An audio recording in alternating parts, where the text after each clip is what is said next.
another episode of Coffee and a Good Vibe. Guys, we're joined virtually by the legend. If you're listening to this podcast, I'm sure you know who this person is, and it is none other than Case Kenny. So Case, thank you so much for being on. Thank you so much for your time today. I'm truly honored and so excited to have you here.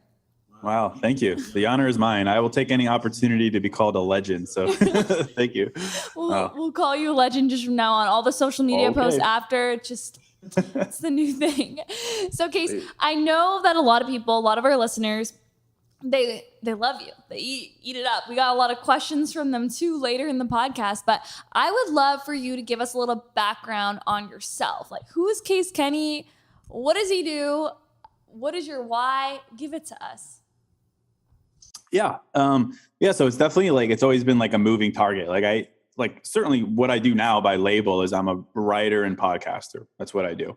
Specifically focused on mindfulness. That's my passion. I think that's my purpose. And I bring mindfulness to life in different ways via the podcast, which is my main focus, via writing and my quotes. That's how a lot of people discover me, but also through my books and my journals and through other projects that I'm a part of and through music and all the things I do. But I wouldn't say I ever set out to do that specifically by any means. I think I was just gradually led here. I've always been a big reader and writer, but never thought about getting into the self-help space by any means. But in 2018, I'm 33 now. So in 2018, however old I was then, I decided to start a podcast. And I did that kind of in response to some things in my life. I had just gone through a breakup, a long relationship, and hopped out of that. I was also very focused on my job at the time, which was advertising sales, technology sales. And I was like, wait a minute, what is going on? Who is Case? I can't be defined by a relationship. I can't be defined by a job. I've got to do a better job of saying that I'm in control of what I want in life. So I was like, let me challenge myself, since I've always been a writer, but it's easy to kind of hide behind words because you could edit them all day. I was like, let me just try something a little bit more challenging, a little bit more vulnerable. So I started the podcast, Your Mindset Who Dis, in 2018. And frankly, I think I kind of got a little bit lucky. It just kind of blew up right away and started doing really well. And then from there, on the podcast, I was just like, I'm going to ask myself the questions that I want to answer. What makes me confident? What makes me happy? What makes me fulfilled? These kinds of things. And I just kept doing that. And people were like, oh, this is dope. This is amazing. And I was like, okay, well then I'll keep doing it. So I basically just kept pulling on that thread. Eventually ended up doing dating content as well. And trying to bring it to life online and social and all that kind of stuff. But that's the abbreviated story. And to answer your other question about why, it's I think my talent, it took me 33 years to figure out what I think my talent is in life. I think a lot of times we think talents are these overt skills, you're a great athlete, or you're great with numbers, or you have a musician's mind or whatever. I don't have any of those things, but I think what I've discovered is I have the ability to simplify emotions and simplify overthinking. And in my life, I've always been very centered and optimistic. And now I think I turn that around and I bring it to life on the podcast and in writing and all these different kinds of things. And my why is to continue to further that for myself and for anyone else who can benefit from it. That's so beautiful. I love that. That entire journey has planted you into, it seems like you're destined to do this, but that would you owe it to the breakup that kind of put you on this path of I'm going to start the podcast? Was there anyone, I know it was an early time too for podcasting. Was there anyone who you were looking up to, or you're like, I want to emulate kind of the work that they're doing with the vision I have for this podcast and this brand that ended up scaling so much? Honestly, not really. I try to actually stay away from I don't really listen to a lot of podcasts. I don't read a whole lot of self-help books either. And I do that because this sounds more noble than it actually is, but I don't want to emulate anyone. I want to create my own thing. I don't want to be just another person doing another thing. I want to be a person doing a thing, but doing it in my own way. So I have of course people that I look up to, and James Clear, Ryan Holiday, great thinkers, of course, who bring their thoughts to life in different ways. I'm very inspired by them. But I'd say I'm still figuring out what my style is too. I'm very into mixing music and mindfulness together too. And there's really no one doing that. So evolving, always evolving, but I'm always inspired. Like I get inspired by my listeners, I would say, more than I do like thought leaders, because they're like the most real people are the ones who inspire the most. So yeah, you talk to me a year from now, I'll probably have a different answer. And I think that's the blessing of being able to figure it out. I think that's so beautiful and profound. I want to ask you, with like the work that you're doing, you're obviously super into personal development and bettering yourself each and every day. And just, I'm sure that this drives you a lot, but your audience and your listeners, because you're inspiring them to self-reflect, go deeper, look within first before you like get triggered by something. And I would love to know, like, what advice or what do you say to people to start leaning into that aspect of like picking up a journal? Because I feel like, especially millennials, sometimes people are just like, it's out there, I'm perfect, like it's not me. What do you say to people to start like actually being a human who is just beginning their personal development journey, leaning into that? Yeah, well, I mean, I think, my former hesitation into like diving into these things was that there's just a lot of noise. It's like, what does self-development mean? What does being your best self mean? I mean, there are many, many people, all well-intentioned. There are many, many companies and products, all great, of course, but it just makes things confusing. It's like, oh my gosh, I've got to align my chakras. I've got to meditate. I've got to get crystals. I've got to go on silent retreat. I've got to go to the Himalayas and live with the monks. Like, I've got to do all these things. I just forget it. I won't do anything. And I think sometimes self-help, the phrase has like Tony Robbins, like, who I do like, but people are like, oh, okay, rah, get me pumped up. Yeah. Anyway, I'm saying there's a lot of noise, and I think there's a certain sense of cynicism associated with it. And that used to be me, to be honest. I was like, self-help, like, what are we gonna sit in a circle and chant? Like, honestly, I used to be like that. And I think what really helped me and what really like pushed me to like do things and to mature and to stop being that perspective was realizing that all of those things are great. Those are all different ways to be your best self. But at the core, if you skip step one, you're never going to get there. And at the core is mindfulness, and mindfulness is self-awareness. Like, if you're not self-aware, if you're not honest with yourself, all that other stuff doesn't matter. Frankly, it really doesn't. So for me, it was like, whatever, that's cool. But let me focus on the fundamental, which is just being honest with myself. And not like a lot of people are like, yeah, no, of course I'm honest with myself. It's like, but really honest with yourself. It's easy to find a moment of clarity when you're walking down the street, but you forget it 30 minutes later. It's easy to have a resolve after your last breakup, but then you forget it when you're on date 2, a month later. It's like, these things need to be solidified. And I've just found a lot of peace and enthusiasm around the idea of just always being self-aware, always having a why, always knowing why I'm doing something. Is it my why or is it someone else's why? Is it my motivation or theirs? Is it my checklist or theirs? I've just found that it just simplifies everything, and everything follows from that. So I think encouraging people to just focus on that. Just focus on that. Like, we don't need to overcomplicate our lives. It's just focused on being self-aware. I love how you framed it too, because I always say that, like, there's people out there, love them, like the people who 4 a.m. morning routine and like, and I know, like, even in myself, like, I'm kind of crazy. I like to wake up at 5:30 and like, but I always say to my friends who like will call that out, I'm like, don't do it if it doesn't serve you. I'm an early person. Like, I like to go to bed early, wake up early, but that's what works for me. And like, it's all about like adopting the tools that serve you and growing from there. And with what you said, like, what would you just say, like, lowest barrier to entry, someone to get into personal development? What journal? Like, you can plug your journals. Like, what do you recommend usually? I mean, yeah, I am biased. I would say I think journaling is critical, because to my point, it's one thing to know something in your head. Totally. And even know it really well and even repeat it to yourself. It's another thing to sit down and write it and see it and feel it and touch it and make it real.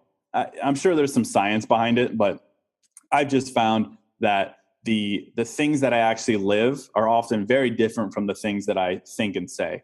And I found the thing that really moves you from thinking and saying to actually doing in my life has been writing it down, touching it, feeling it, looking at it, tangibility.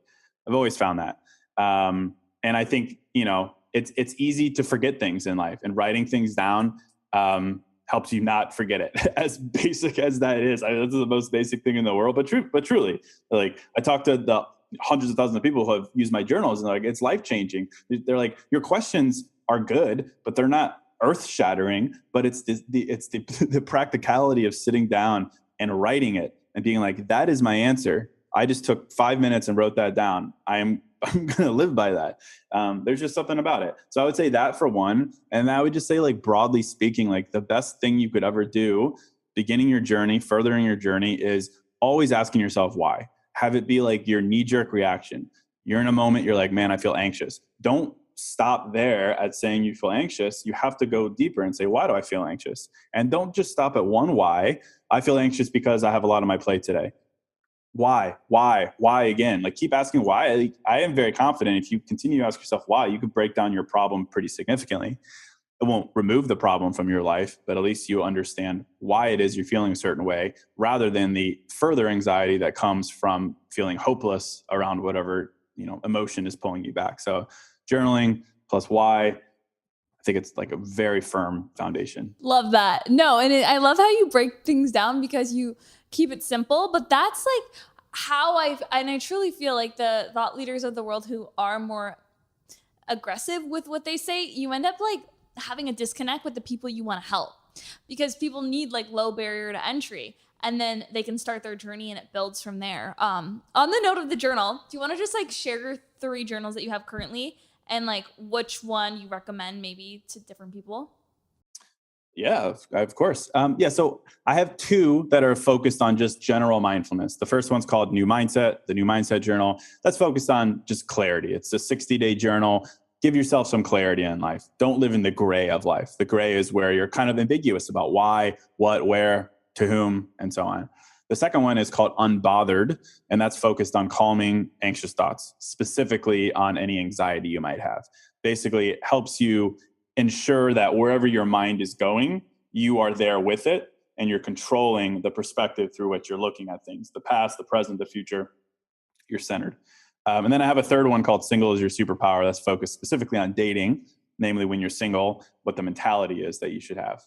And then depending on when this comes out, I'm releasing 2 next week. Hey, can you plug the names or no? Say 2. Yeah, sure. Why not? I actually haven't even like spoken about these outside of my like inner circle, but it's actually a dual journal series called DTR.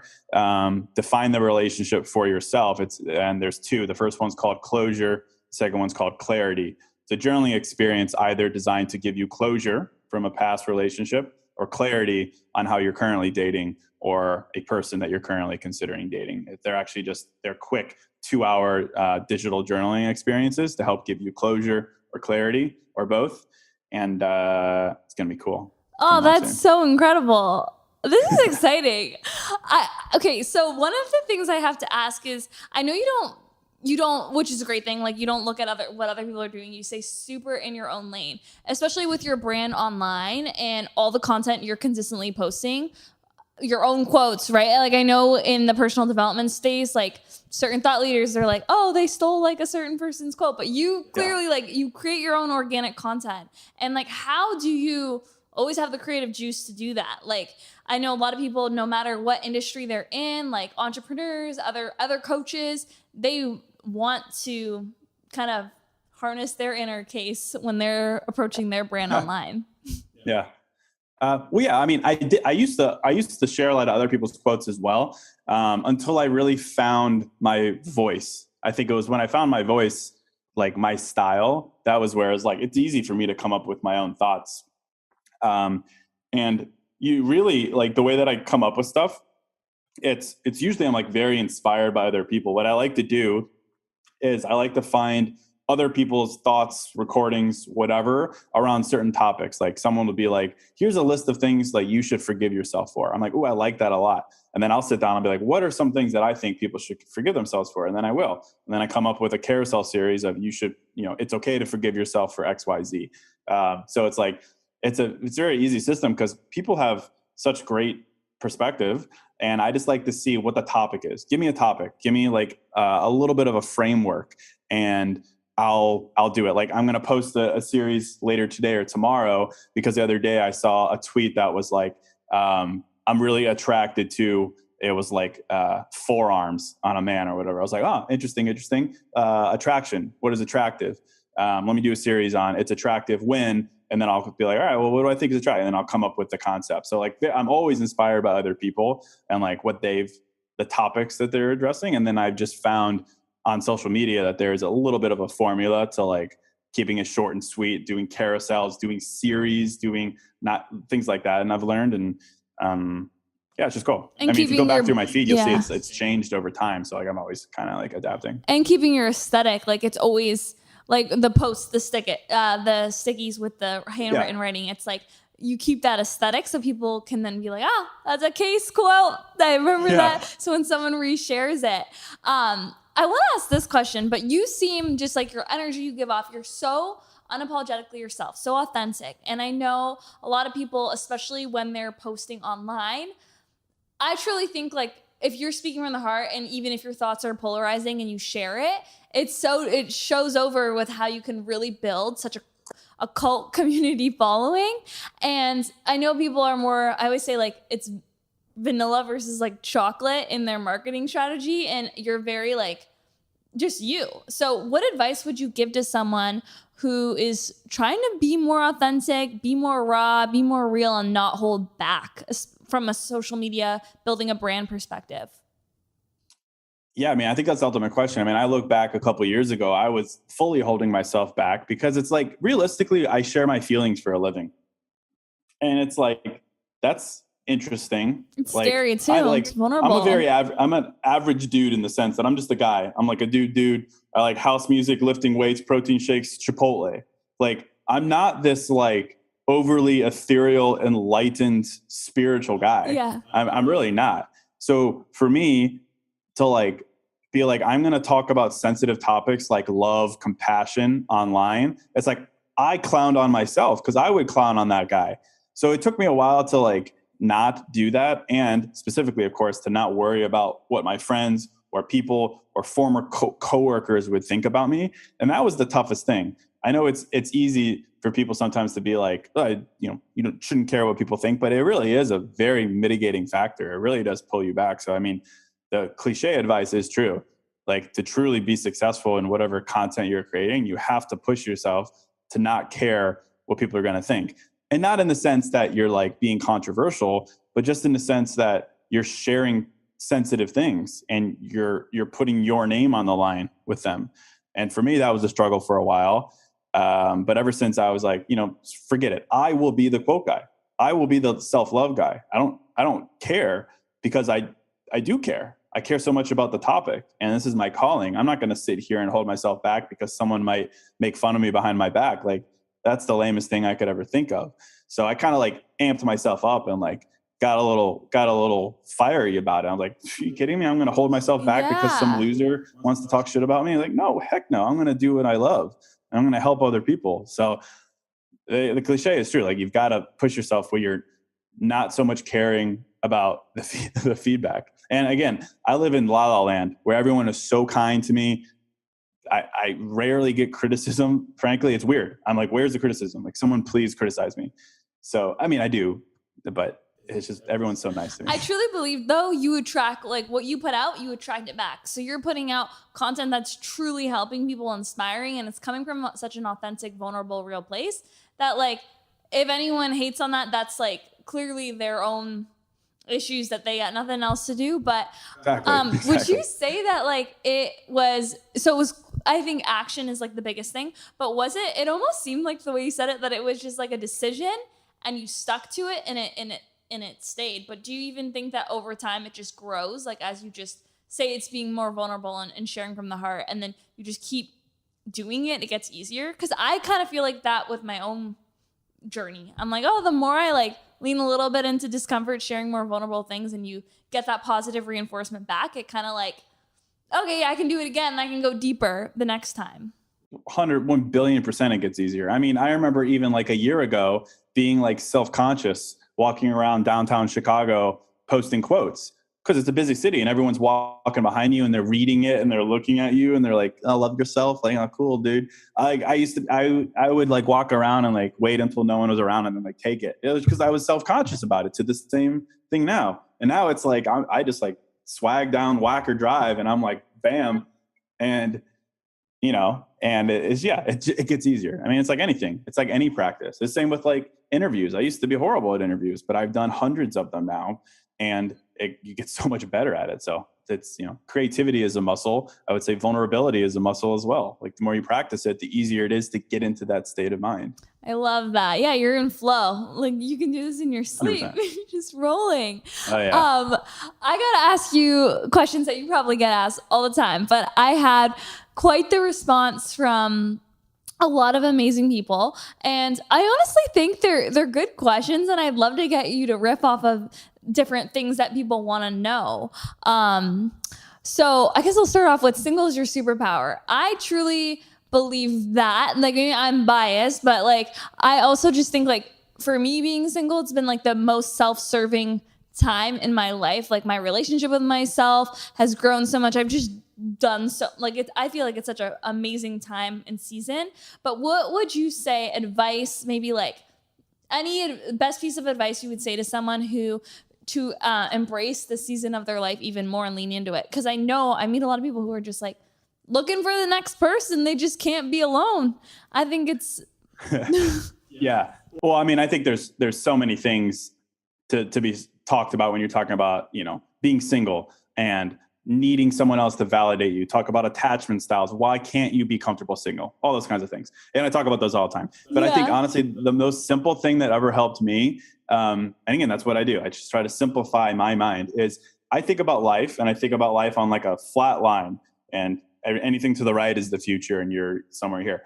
I think about fast forwarding 20 years from now, however you are 20 years from now, looking back, you ask yourself 20 years from now, what did I regret about my life? You might have quite the list. Oh man, I regret not going for that job. I regret not, doing this. I regret holding myself back. I regret this decision, that decision. I don't think anywhere within a list of regrets is ever going to be, I regret being single. I truly do not. And I validate that. It's a weird hobby of mine, but I ask older people this all the time, older generations, my parents, grandparents, everyone. What do you regret? No one ever says being single.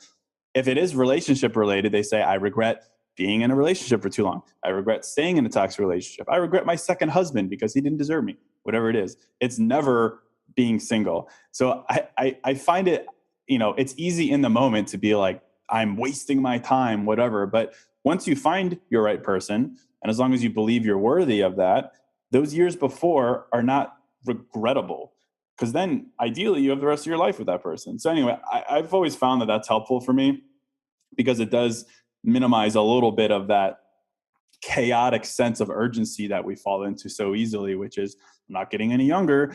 Everyone else is coupled up. Yeah. There must be something wrong with me. I'm unlovable. And then we go down this path that is just not healthy. So many, many different ways to handle that. But I've always found that to be helpful. You take a deep breath, you zoom out, and you realize that amongst all the things, that is not going to be one of them. And then hopefully that flips a switch and you're like, all right, well, if that's the case, I'm going to make the most of this. I'm going to be the happiest, most fulfilled person I can during this time, because being single is awesome.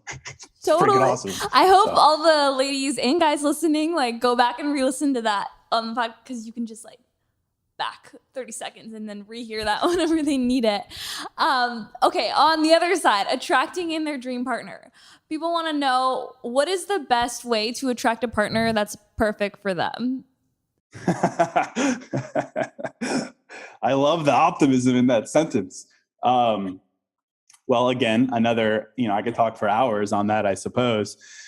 Well, I mean, I outside of like the tangible things, like things to actually do, questions to ask, things to talk about, how to vet people, attraction isn't a passive act. Certainly it's all about putting yourself out there. And, I'm big on encouraging men, women, anyone to make the first move and all those things. But I think ultimately to answer that question, I would consider the things that get in our way of attracting the right person. And I would say, namely, that is self-doubt, because that is what causes us to lower our standard. And slowly but surely, we're attracting someone that we're kind of like, but it definitely wasn't the person that we truly wanted initially.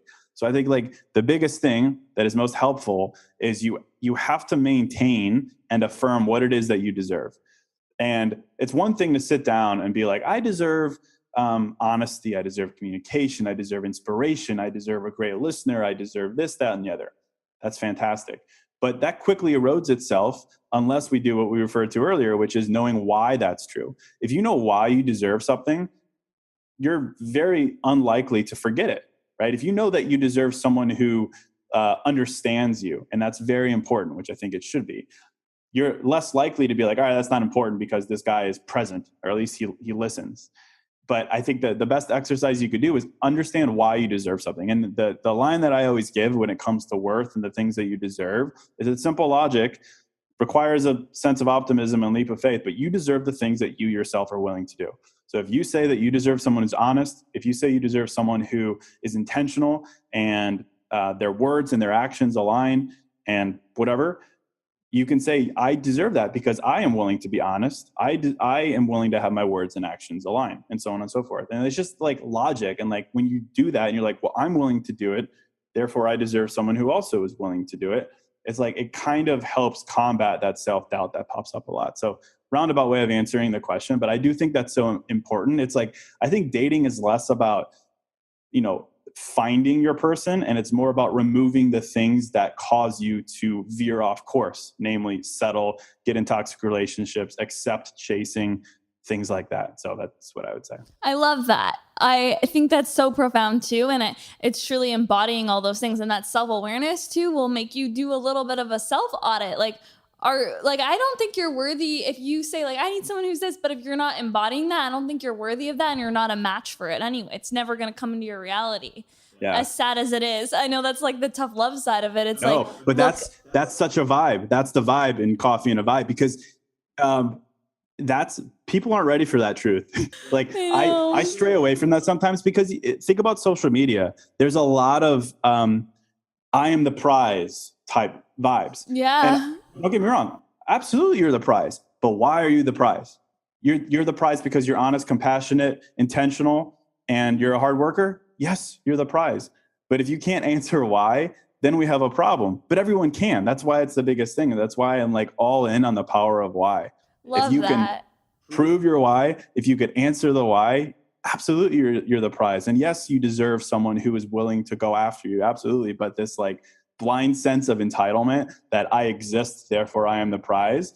That's why, of course, I think every human is worthy, but what makes you worthy is your effort, your compassion, your understanding, and no one can take that away from you. There's no sense of privilege that would prevent you from being honest, intentional, compassionate. So everyone should have a little bit of swag about them, as long as they have that why in their back pocket. So anyway, I love that. I'm very that topic gets me sometimes. I love it. No, and I also think this is not like question, but like timing too. I feel like females, especially, they like put a timeline on finding that person, and then also I think like with not being, I know this might be annoying for people, but like not being ready to call in that person that you think you're worthy of because you have to do more work on yourself. I think it's like honoring that divine timing. Like you thought that guy was the one and that didn't work out, but like it's time for you to work on yourself so you can be a magnet and actually be at the alignment of attracting someone in that.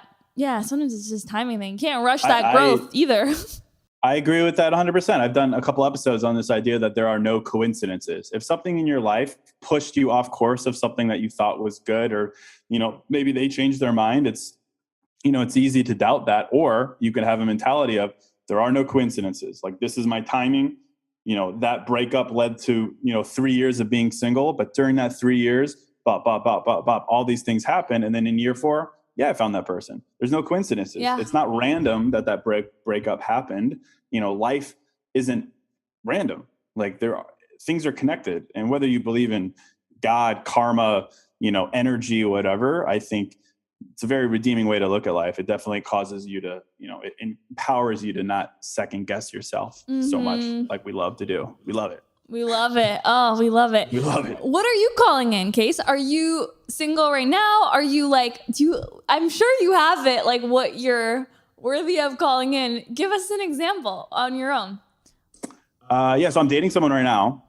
So before what were you calling in to attract this person in or be a magnet for this person?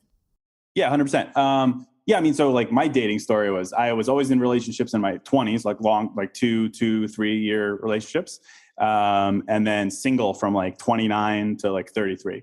So like good chunk of time. That's why I wrote the book, Singles Your Superpower, because I was reflecting on that experience. Um, but I mean, I would say like the work that I put in during that time was circling my why. Shocker. I'm so annoying with this word, but I think your why in dating is everything. Why are you dating? Like, and not just because, oh, it's because you're not supposed to be alone, because you don't want to be lonely, because you want to leave a legacy, because you want to have a family. I think those are fine reasons. But what I did and what I think I really have worked on attracting and creating in my life over the past couple of years was knowing my why, which is, similar to the cliche of, I want someone who makes me a better person, and who understands me, like self-serving why. I think that's what the big trigger for me was. I think a lot of people approach dating from a sense of what can I give them, which I think is so amazing and is the way that you should be and is a superpower. But when it comes to why you're dating, I think we need to get a little bit more self-centered. Like, because ultimately, if you're not thinking about yourself in a relationship, that's how you go down that road. So I'd say the past couple of years, and the person that I'm dating now, like she delivered on that and delivers on that. And like, that was what I spent a while unearthing that. And it's been, powerful for me. I love that so much too. The why, honestly, like like it's so important, and I think it's so important to ask it multiple times too. Do you think it can switch, like change over the years? 100%, absolutely. That's why it's like, it's funny. It's like there's those commercials that like there's like insurance commercials that you become your parents, like like you can make fun of your parents all you want, but ultimately you become your parents.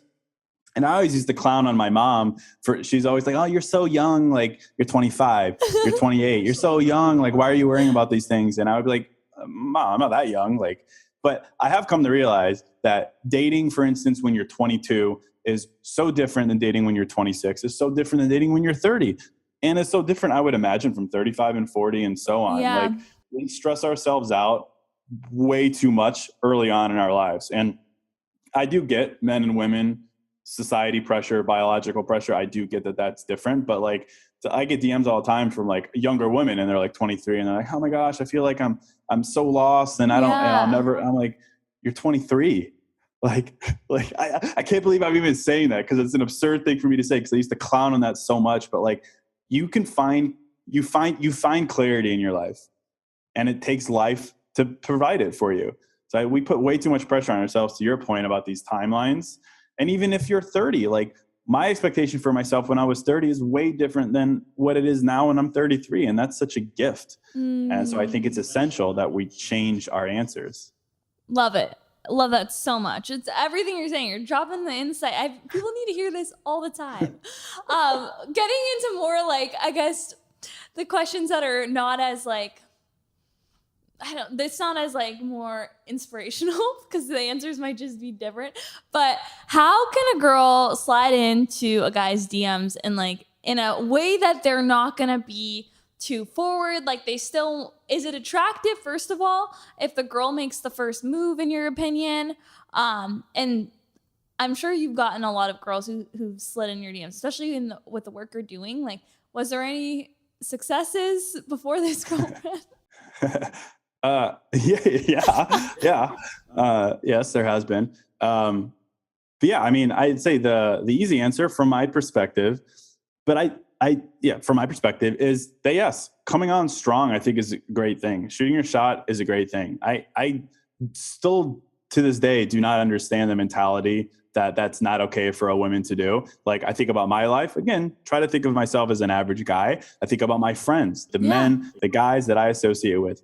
None of them would be like, ew, she asked me out. None of them would do that ever, ever, ever. And I think there's a right way that a woman who wants to be traditional, sure. If a woman wants to be traditional and to be courted in 2022, whatever that looks like, you could still do that, but still be the initiator. Like you could absolutely DM a guy and be like, hey, compliment. We should go out sometime. And then boom, it's in his court and he takes it from there. And then the tradition goes on. But I am fully on board the train of encouraging everyone, women especially, to make the first move, to shoot their shot. As far as what to say, I mean, I've always said that men do not get nearly as many compliments as women do. Women get tons of compliments from men, but also other women, because they're beautiful, talented creatures. It's just the way it is. Men don't give other men very many compliments, and women, it doesn't seem, give men that many compliments to their face. So long-winded way of saying, if you compliment a man, he remembers it, and it is a highlight. Like, the joke is that, like, you know, you compliment a guy on his shirt, he wears it for the rest of his life, and it is kind of true. So I would just say a compliment goes a long way. I love that. Like, I get that question all the time. What should I say to a guy? I'm like, literally tell him you like his shirt. Tell him he has whatever. Like, it doesn't have to be poetry, because the sheer presence of a compliment is different, likely, from what he's used to, broadly speaking. I love that. And they can do that in person. It doesn't have to be in the DMs. Be in person. Be anywhere. Yeah. Anywhere. Going more into it, I guess one of the questions, and I know the person who asked this, but in the early stages of dating, we're always scared to express our needs for more communication plans, and we fear that it'll scare someone because then they come across like with this like needy energy. But what's an effective way to do so? And is there a waiting period you should have before expressing those needs? So I guess she goes out with a guy. Maybe she hears back, or maybe she doesn't. Or it could be like the second date, she doesn't hear back, and then she wants to make a plan with them. I think because like I get this feedback a lot with like girls in LA and New York. The guys here are like, not that they're not interested. Maybe they're interested in like 3 girls at once, and they're just like, they're busy. Like, that's how I feel. I feel like having so many guy friends, I feel like I hear it's not like they're not into like girl 2. They've just like are busy, so they'll like circle back in a little bit longer. But I guess just like the girl's perspective here, like, what should she do? She should be on it. Like, when are we gonna hang out again? Yeah. So it's tough. Yeah, I mean, I can't imagine dating in LA, but I don't know. It's probably similar to Chicago, I guess. But everyone's so nice. But anyway, I think, So I mean, I think a couple different things. One, I think a question of why is always appropriate. Like, why are you eager to follow up? Why are you worried about this? Is there an attachment style issue that you need straight validation? So like, let's check ourselves first, for sure, of course. And then 2, I sort it into 2 things. One is self-check, then is them check. Self-check 1 is identify yourself. Why are you feeling this way? Are you acting out of something from a previous relationship, an attachment style thing, whatever it may be? 2 is let's apply a little empathy to this person. Let's say you did go on a great date, and then you haven't heard from him in 4 days. And you're like, well, first of all, this doesn't follow the timeline I had in my head. He's supposed to text me the next day and say it was amazing and set it up again. Like, oh my God, he's off script. What is he doing?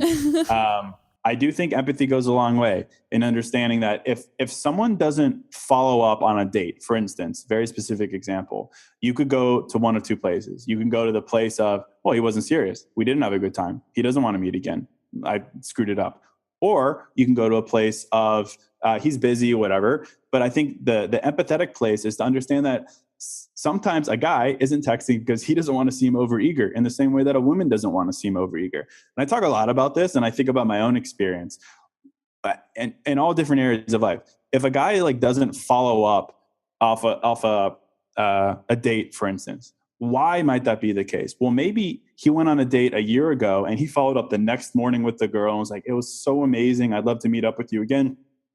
And she responded, no, dude, that was horrible. I never want to see you again. And it busted him. It broke him. He was so embarrassed.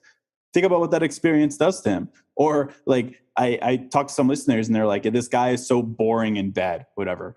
And it's like, okay, well, maybe he tried something that he really liked with a former person and she shamed him. And now he's nervous to do it again.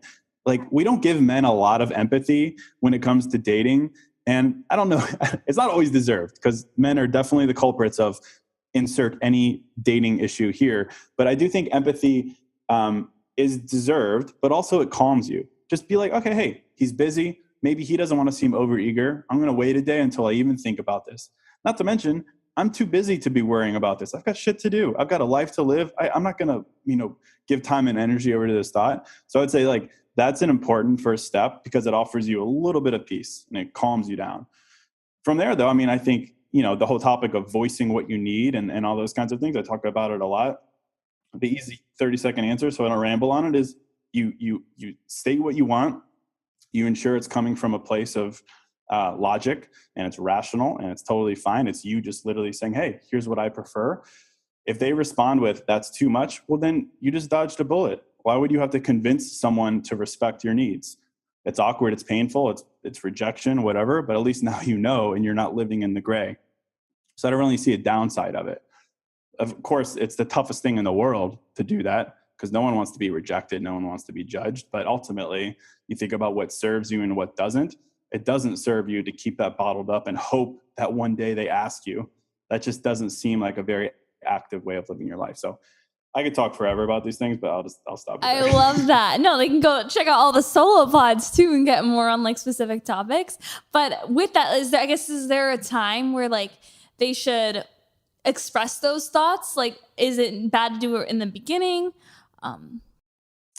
So, I mean, I think depending on what the specific thought is, but I did an episode the other week about how to know if someone is like for real with you, similar vibe.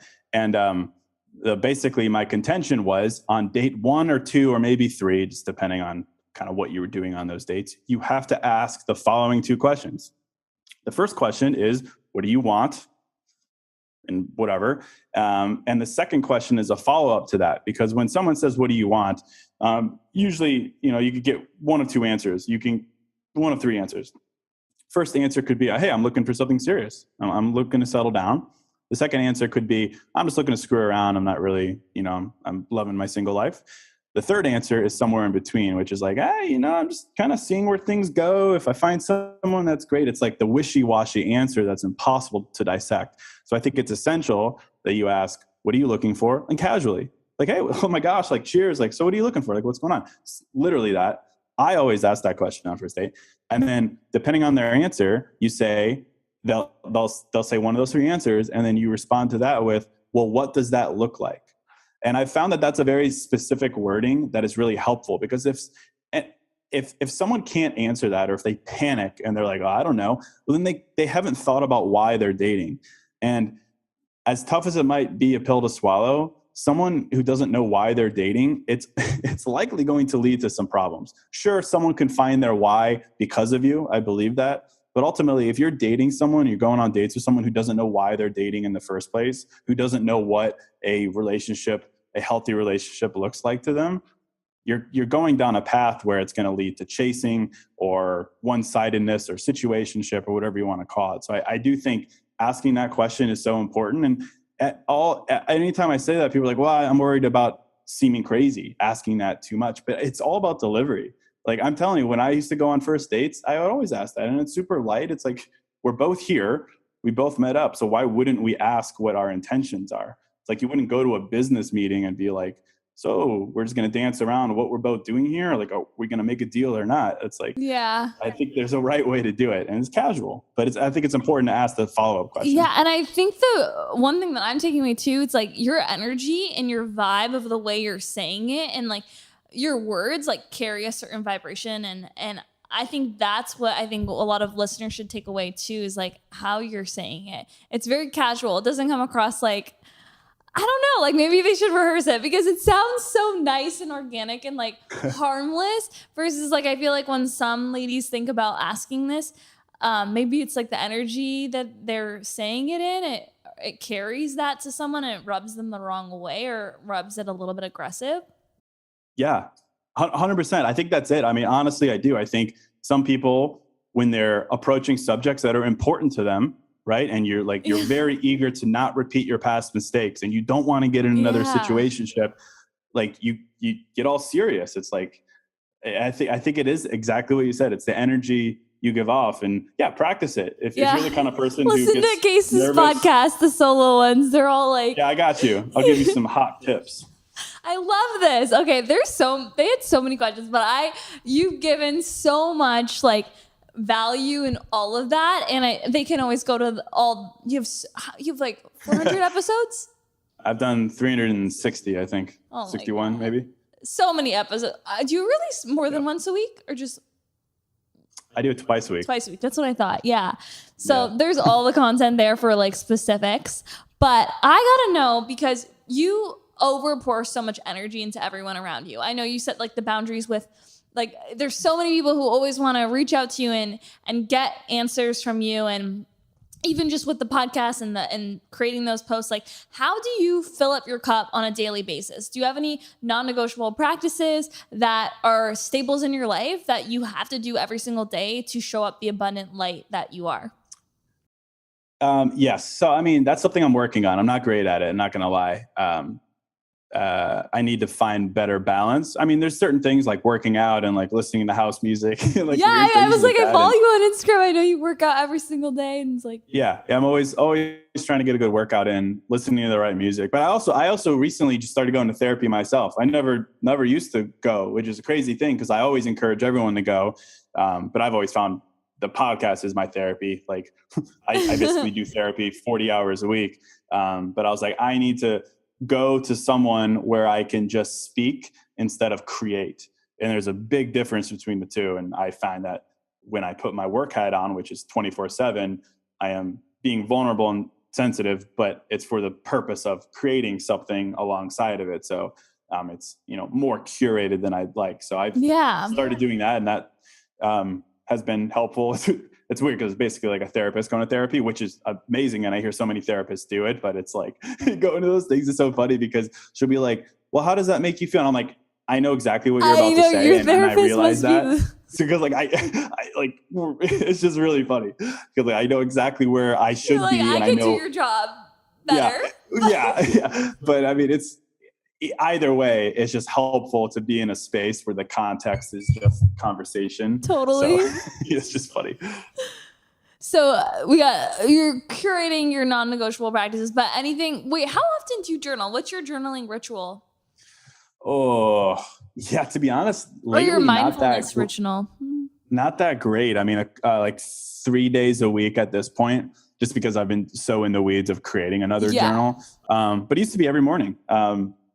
Usually what I have done is I have Robert Greene Daily Laws of Power, and I'll read one of those. I'll do a quick journal. I sit in my little thinking chair there with coffee in the morning and listen to some house tunes and get going. It's kind of my vibe. Oh, I love that. I love it.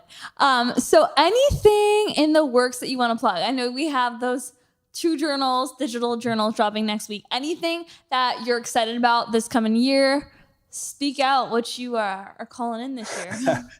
I think those 2 journals, Closure and Clarity, are going to be really fun. I have a product coming out in every Target in the end of Q2, which is going to be really big. I can't talk about that you one got just it in yet. What? Yeah, that one's going to be really cool. We could do a second pod if you want. I could talk about that one, but that one's pretty neat. Yeah, I mean, I'm looking forward to doing more music stuff too. I really want to do some events and some more like big artist collabs. So more of that, just more of the same though. I am launching YouTube in 2 weeks. Solo videos or solo versions of the podcast? solo videos. Yeah, I'm basically going to be recording the podcast and then also doing, other types of content. But it's just been so easy for years to not do that. But I need to push myself to do things that are a little uncomfortable or just more personality driven. So I'm going to be doing that. So if you want to see my face on YouTube, it will be there in 2 weeks. So excited. Do you always see, just a random question, but do you always see yourself, the case in 10 years, do you see yourself still speaking on the same topics? Or do you ever see yourself maybe just going into something else? Still in the personal development? I think I'll always be talking about mindfulness, 100%. Talking about dating is the funniest thing in the world to me. I think you'll it's do hilarious. Marriage, once you're married and then you're in that chapter of your life and maybe I don't know. I just always think it's the funniest thing. I did a TV thing with Ice-T a couple months ago, and he was like, "So, Case, it says here you're a dating expert. Is that true?" And I was like, "Yes," because I wasn't going to correct Ice-T, but it was on Fox. I was like. It's just the funniest thing. It's I'm not a dating expert. I love talking about mindfulness. I love talking about self-awareness. And of course, what better area of life is it more applicable in your dating life? But yeah, I think my future is talking about how to be a more honest person with yourself. And I think, because I really do think that's the key to everything: success, business, entrepreneurship, what you're creating, your personal health, happiness, everything comes from that. So I don't ever really picture a day where, I'll be writing about anything but that. So I think it's that powerful. I love it. That's so beautifully said. And I want to end it there because that is just such an abundant note to end it on. And I'll have everything linked below in the show notes, but do you want to plug plug your YouTube too, the handle for your Instagram, and then your YouTube channel name, so everyone can connect with you. And then don't DM Case too many questions, because his DMs are crazy. You could DM them. I read every message. I just can't respond to everyone. So if you say it, I might be like, oh, that's dope. I do that all the time, where I'll read a message and I'll write it down, and then I'll do a whole pod on it. So maybe you'll get a really thorough answer. Do you shout out the person from the podcast, or no? Like, it's too much to track? I don't, but that actually does sound like a reasonable thing to do. I don't know. Well, someone might not want their name read. I don't know. And I feel like a lot of people might have similar questions worded different ways, because that's what I got for asking people. It's like similar kind of like themes, but yeah. Yeah. But either way, my whole life is, it's inspired by other people. So I love the questions. I love the comments. But yeah, no, it's just case.kenny on Instagram. The YouTube is Case Kenny, and everything else is newmindsetwhodis.com, or just the New Mindset Who Dis podcast. Yes, you guys, I'll have everything linked below in the show notes. And thank you again so much for joining us today. Thank you. Thanks for having me. I loved our chat. It was great.